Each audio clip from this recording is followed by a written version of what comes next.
Kenali ancamannya, kurangi risikonya. Dan yang paling penting yang dari itu adalah siap untuk selamat. Oke, assalamualaikum warahmatullahi wabarakatuh, teman-teman ataupun sahabat Kata Semeksa, dimanapun kalian berada. Kali ini ada yang berbeda, bahkan menarik. Kenapa demikian? Karena saya undang langsung Bapak Kalaksa, Kabupaten Sumeneb, yang akan mengupas tentang bagaimana kejadian ataupun bencana-bencana yang muncul di Kabupaten Sumeneb.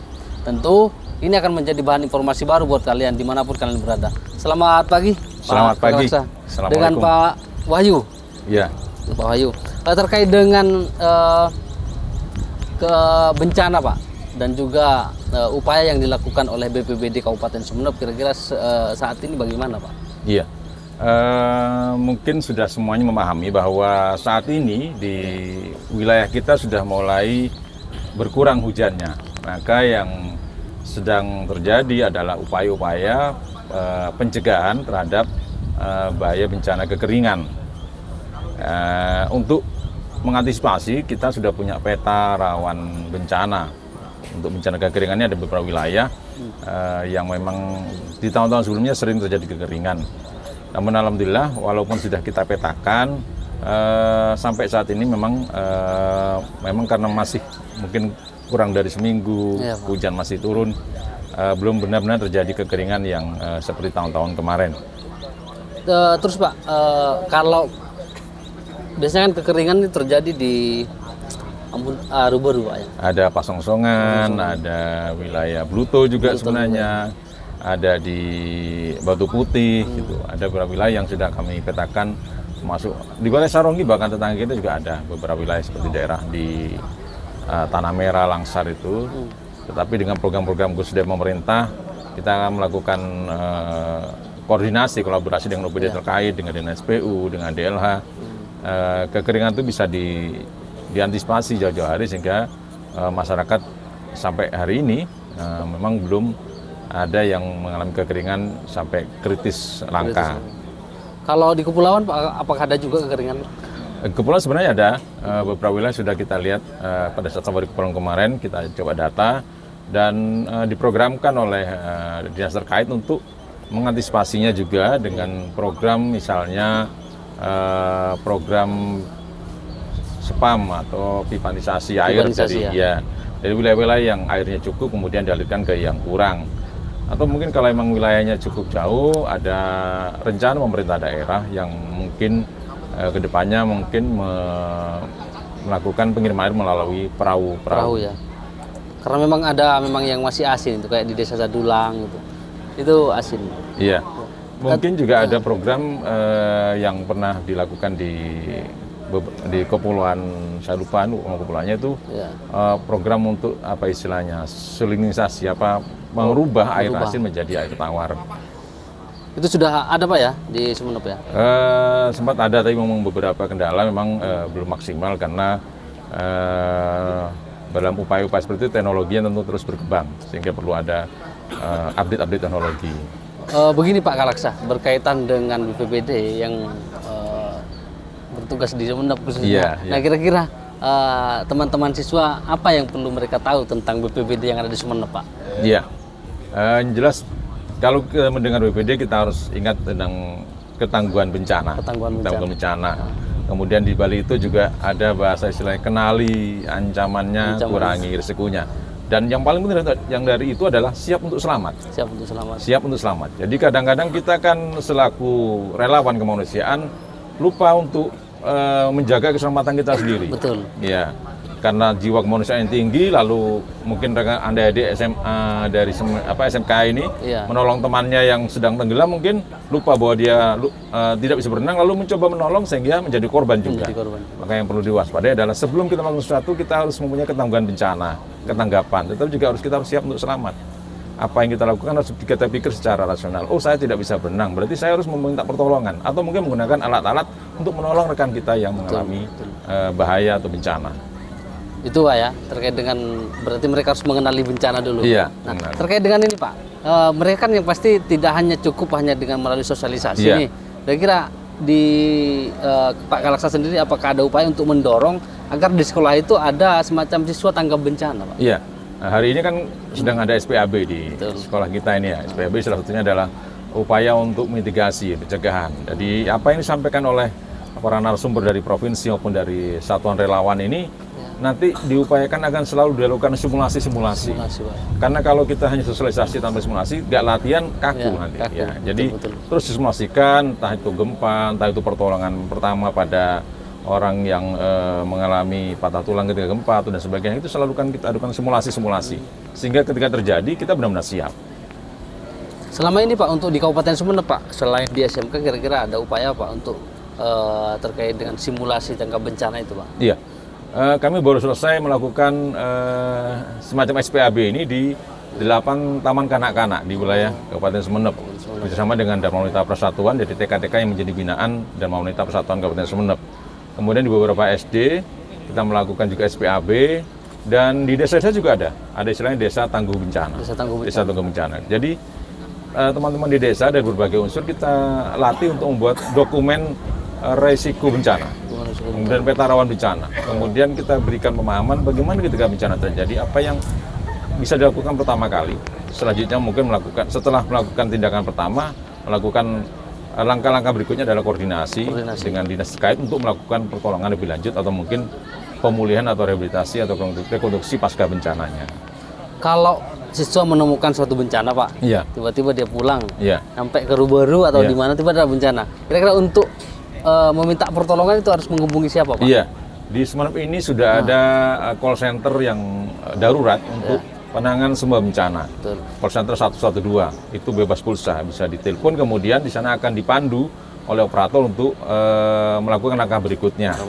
Penanganan bencananya itu beragam. Ada juga bencana yang sifatnya mungkin orang tenggelam, kecelakaan, atau bahkan tindak kejahatan yang tidak mampu ditangani oleh adik-adik kita, anak-anak kita. Segera dilaporkan, nanti akan call 112 ini terhubung ke semua UPD yang berkaitan dengan kedaruratan. Di sana ada juga dari BPBD, dari Satpol PP, ada juga dari DLH misalnya, ada pohon tumbang, ada mungkin juga dari perhubungan ketika ada kemacetan, ada juga dari pihak kepolisian. Bahkan dengan pihak rumah sakit dan puskesmas untuk penanganan ambulan misalnya. Adik-adik menemui keluarganya yang sakit kemudian bingung mau gimana ambulannya, telepon 112. Nanti akan dilayani secara gratis untuk penanganan kedaruratan. Nah, itu informasi buat kalian semua. Jika ada kejadian hal apapun, tapi yang pasti yang darurat ya. Ini yang darurat. Takutnya nanti putus cinta itu bisa dikatakan. Coba-coba itu kan, karena ngalami juga ini damkar ini di telepon begitu datang tidak ada kebakaran. Wah, ini kan ngetes, tapi janganlah, kasihan aparat kita yang sudah siaga, mereka 24 jam kemudian di-prank istilahnya. Istilahnya di-prank. Nah, makanya itu kalian jika ingin menghubungi call center 112 memang harus perlu mengetahui itu risiko bencana itu. Jika kebakaran mungkin langsung telepon aja. Nah, itu.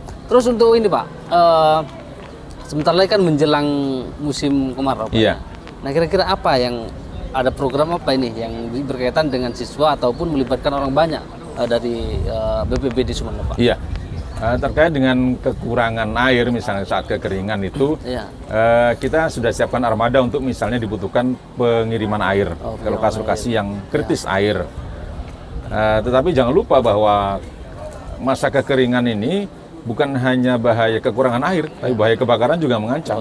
Jadi adik-adik kita jangan sampai nanti membakar sampah sembarangan kemudian tinggal. Jadi harus dipastikan, walaupun sebenarnya kan membakar sampah tidak boleh untuk alam ya, akan jelek untuk ozon kita. Jadi kalau memang itu dilakukan, ya pastikan sampai sudah mati. Atau ketika mohon maaf mungkin orang tuanya merokok, ya jangan sampai puntung rokoknya dibuang sembarangan ketika masih hidup, karena itu akan menimbulkan bahaya kebakaran. Terkait dengan bahaya kekeringan air, seyogianya dari awal kami sudah melakukan koordinasi dengan OPD terkait, misalnya dengan DLH untuk melakukan penghijauan di wilayah-wilayah yang memang rawan kritis air, sehingga akan tersimpan airnya. Juga melakukan koordinasi dengan DLH dan OPD terkait PU misalnya untuk membersihkan saluran-saluran air yang akan menghambat aliran air yang kepada pihak masyarakat yang membutuhkan, atau antisipasi misalnya terjadi hujan sehingga tidak jadi banjir bandang. Yang terjadi kan begini, Pak siapa? Fajrul Pak. Pak Fajrul. Kebetulan namanya belum dipasang. Fajrul. Jadi kan ketika kekeringan itu tanah jadi retak kan. Iya. Ketika hujan kemudian lupa selain nanti lemes, tanah jadi lembek, kemudian saluran air terbuntu. Itu ketika hujan ada air terjadi banjir bandang. Betul. Iya, semua yang di atas akan turun menghantam ke bawah. Dan ini yang kita tidak inginkan, dan jangan dikira bahwa itu hal yang sepele, karena kita tahu di Kota Batu yang di atas ternyata beberapa waktu yang lalu terjadi banjir bandang. Betul, Pak. Nah itu, apalagi wilayah kita yang berada di bawah dan kita punya wilayah di ketinggian, maka harus diwaspadai. Pak, bencana ataupun kejadian yang sampai saat ini sampean masih ingat, kejadian apa kira-kira Pak? Untuk Iya. penanggulangan bencana. Ini sedikit nyeleneh nih Pak, mohon maaf ini. Jadi saya kan mengalami ini sudah jadi Kalaksa baru dilantik bulan April kemarin. Bulan April lah ya. Ya. Kejadian bencana yang berkesan ketika penyelamatan kru rumah sakit terapung di Oh, yang di Sapekan, kemudian akan membawa pasien ke Sumeneb. Berselang 2 hari kemudian penyelamatan ABK yang tenggelam, yang kapalnya tenggelam, yang pelayaran dari Surabaya ke Kalimantan.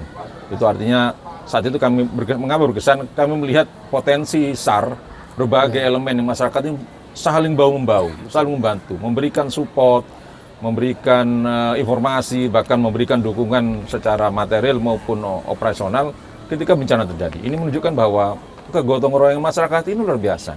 Potensi kemanusiaan itu luar biasa. Tinggal bagaimana mengolah, menyatukan mereka dalam sebuah komunitas, misalnya forum penanganan risiko bencana yang memang di Sumeneb ini belum kita bentuk. Nah ini kan potensi ini kalau sudah kita bentuk, bila ada bencana kan seperti tadi lagunya Mars Tangguh tadi, pemerintahnya ada, masyarakatnya ada, dunia usaha ada, jadi pentahelik lah penanganan bencana. Ini yang berkesan bagi saya bahwa memang begitu masalah kemanusiaan kita semua bergerak. Jadi buat kalian yang di rumah, jika pun kalian menemukan bencana, apalagi ada yang berpakaian baju oranye, nggak usah ragu-ragu, gabung aja gitu ya. Iya, gabung aja. Itu saling gotong royong. Saling gitu. gotong royong. Nanti kita akan petakan mereka akan melakukan apa. Ya, karena fungsi BPBD adalah pada saat tanggap bencana adalah koordinator. Kita adalah komando ketika melakukan penanganan bencana. Nanti kita akan petakan mereka akan melakukan apa sesuai dengan kemampuan dan spesifikasi mereka masing-masing. Oke. Siap. Itu mungkin ada himbauan lain Pak yang perlu disampaikan kepada sahabat Smeksa ini tentang bagaimana aktivitas ataupun hal-hal yang penting terkait dengan BPBD Pak. Silahkan Pak. Iya. Artinya bahwa bencana ini tidak dapat kita duga datangnya. Betul. Nah, tapi oleh karena itu kita sebagai umat manusia, pertama kita selalu berdoa kepada Allah agar kita terlindung dari bencana dan bahaya apapun. Yang kedua, kita harus menyiapkan diri, sedia payung sebelum hujan. Yang paling penting bahwa bencana ini datang dari alam, maka kita jaga alam. Alam akan jaga kita. Artinya kalau seperti lagu mencintai walaupun tidak dicintai. Kita mencintai alam semesta seisinya, walaupun mungkin di antara mereka ada yang kurang peduli pada kita, tapi kita cintai. Supaya apa? Supaya alam, supaya lingkungan kita terjaga dan kita semua selamat. Siap untuk selamat. Nah, jadi begitu. Kita harus saling mencintai.